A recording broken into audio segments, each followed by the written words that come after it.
die narzisstischen Parteien vernichtete. Aber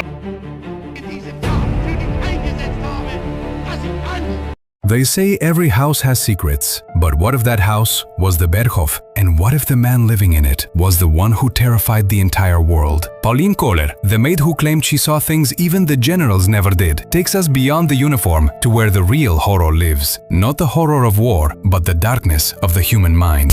Fear of the dark. The monster afraid of the night. The first entry in Pauline's records was the strangest. The dictator whose armies cast a shadow over an entire continent was terrified of the dark. Kohler claimed that Adolf Hitler never slept in a completely dark room.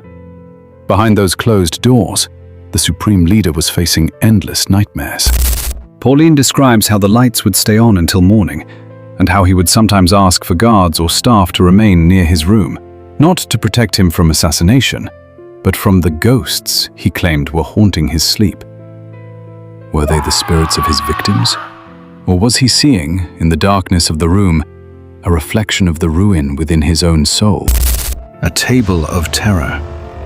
The vegetarian who feared poison? Hitler's food wasn't just a meal, it was a minefield.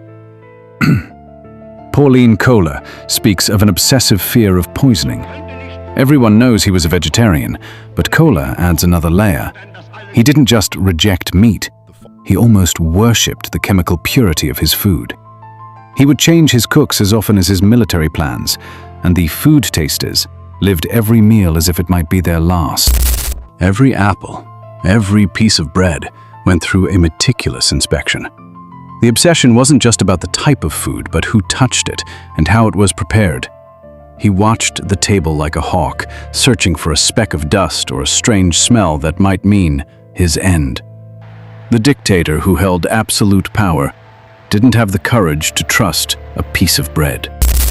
Rituals of cleanliness, an attempt to wash away guilt. And finally, the obsessive-compulsive behavior that spared no one. Pauline describes a man obsessed with cleanliness to the point of illness.